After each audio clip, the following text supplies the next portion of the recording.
dear students, it's a fun-filled day of learning here in Musikasyon. Hatid ng musika ay kaalaman at inspirasyon.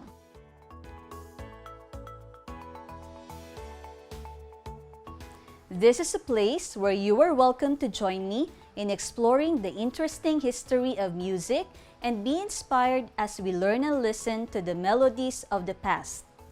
This is Teacher Jen, your guide in discovering the wonderful world of 20th century music. In our previous lesson, we were introduced to the first movement, which marked the beginning of the 20th century style of writing music. Can you remember what it is? Correct! We talked about Impressionism.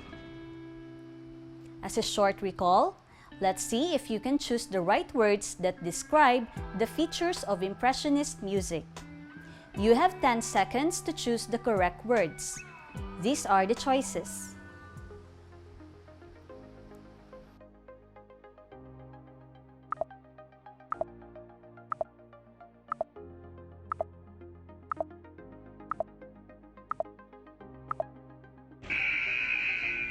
Have you picked the right words? If you picked the word color, correct! The use of color or timbre is the most distinctive feature of Impressionist music.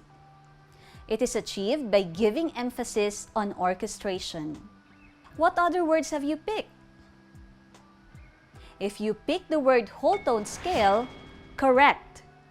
The whole tone scale was used by Claude Debussy in most of his compositions, where each note is separated from the next by the interval of a whole tone or whole step. Another correct word is atmosphere.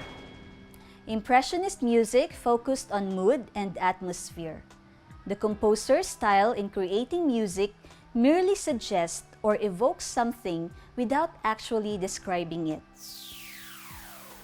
While Impressionism focused on the real world, another movement, which is Expressionism, emerged in reaction against the Impressionism. Subjects in Expressionism often include fantasy, violence, anxiety, and loss of authenticity and spirituality. How would you describe the feeling of being in quarantine for more than half a year now? What have you been doing? What keeps you entertained? Movies, maybe? Did you know that the music we usually hear in some of the horror or science fiction movies were greatly influenced by the movement Expressionism? The term Expressionism was originally used in visual and literary arts and was first applied to music in 1918. It is considered as a reaction to Impressionism. In this movement, artists created vivid pictures, distorting colors and shapes to make unrealistic images that suggested strong emotions. At the same time, Expressionist composers poured intense emotional expression into their music and explored the subconscious mind. What do we mean by exploring the subconscious mind through music? For you to better understand this, let's go back in time to know the situation when Expressionism took place. Expressionism is a movement that emerged simultaneously in various cities across Germany as a response to a widespread anxiety. It took place before World War I and extended to the period between the two major European wars. So imagine the turmoil brought about by the events during these times. It was one of the reasons why Expressionist artists sought to express psychological experiences and feelings rather than physical facts. Feeling of anger, rage, sorrow, and depression. These feelings were clearly reflected on the musical works of Expressionist composers. How can we tell if a piece of music falls under Expressionism? Listen to the music titled A Survivor from Warsaw, Opus 46 by Arnold Schoenberg, and try to analyze it based on your own feeling about it.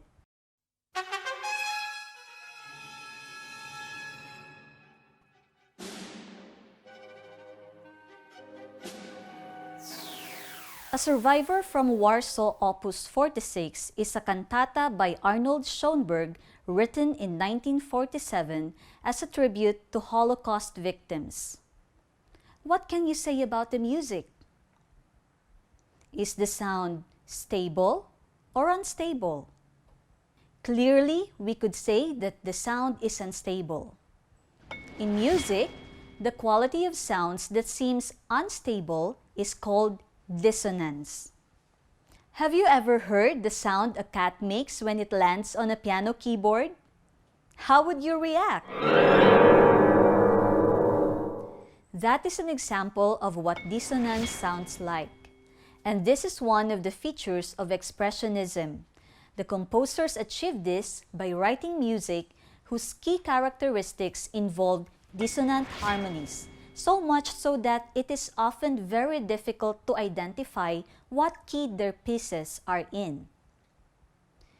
This is labeled as atonal, music which lacks key or a tonal center.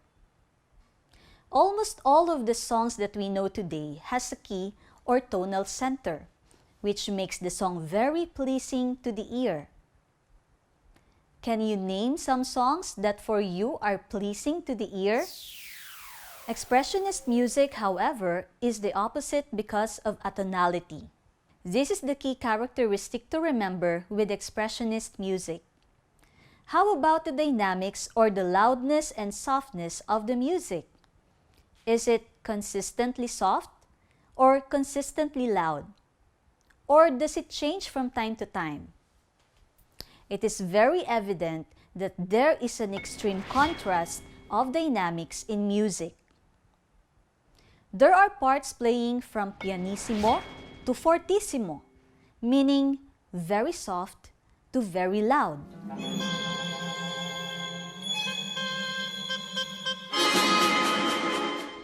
Or the other way around, from very loud to very soft.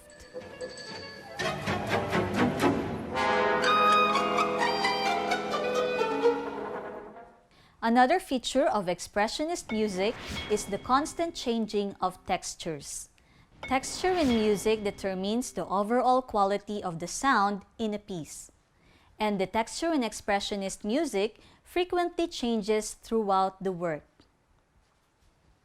How about the melody of the music?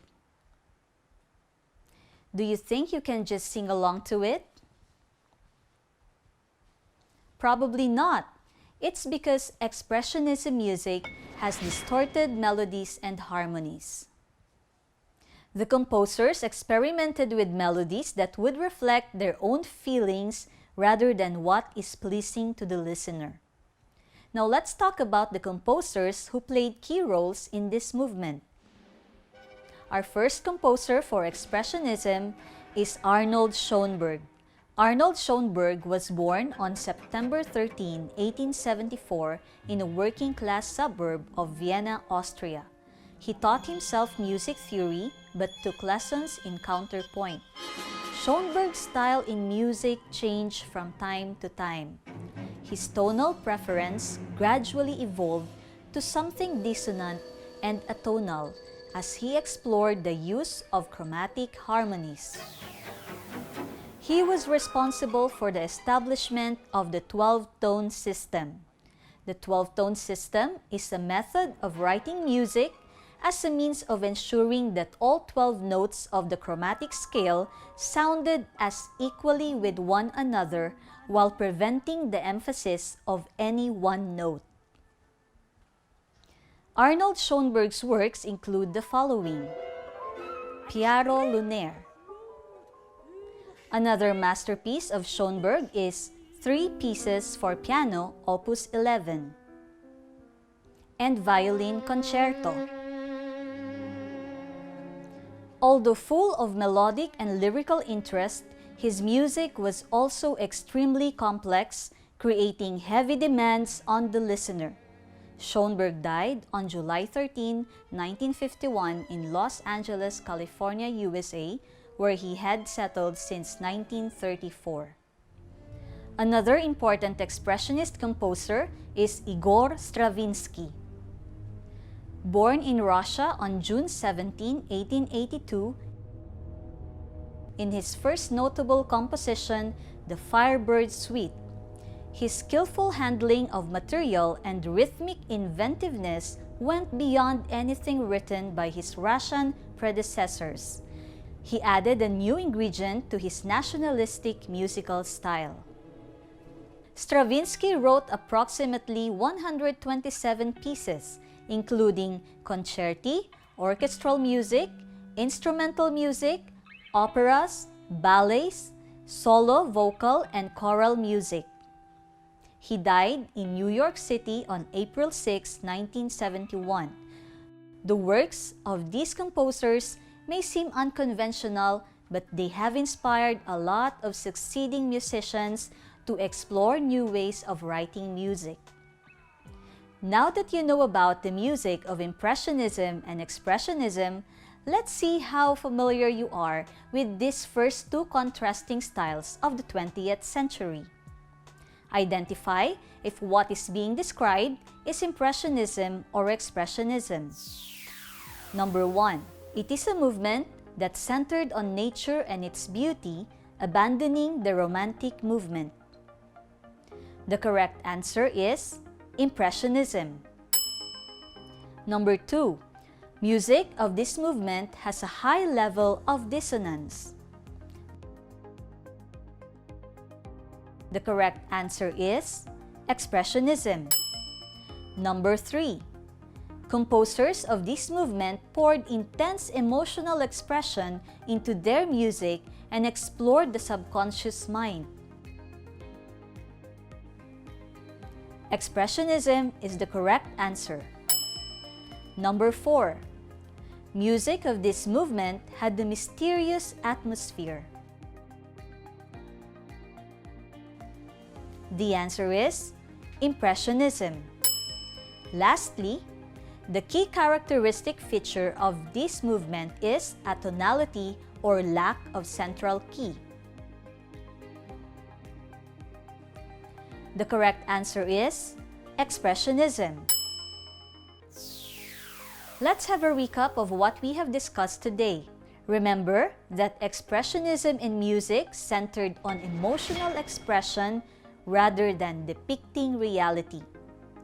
Expressionist music often features a high level of dissonance, extreme contrast of dynamics, constant changing of textures, and distorted melodies and harmonies. Arnold Schoenberg established the 12-tone system in writing music. Igor Stravinsky was known for adding new techniques in his music. The movement Expressionism did not last in an especially long time and started to fade out as its artists and writers aged. Did you know that Expressionism has been described as a movement of young people? It was a time when artists bravely experimented with arts and music as their way of expressing themselves. As a youth, how are you expressing yourself? Your feelings? Do you have a special skill or talent? The most important question is, are you sharing it to others? Remember that you are unique and gifted with talents and abilities. You have to discover them, and just like the Expressionist composers, don't be afraid to show it and share it to the world, because you'll never know, you could also be an inspiration to others as well. And that concludes our lesson for today. I hope you had fun while learning. Brace yourselves, because in our next lesson, we are going back in time again, where we can now dance to the groove of new styles of music that emerged during the 20th century. You'll find out more about it in our next episode, so stay tuned. Once again, This is Teacher Jen, your guide in discovering the wonderful world of 20th century music.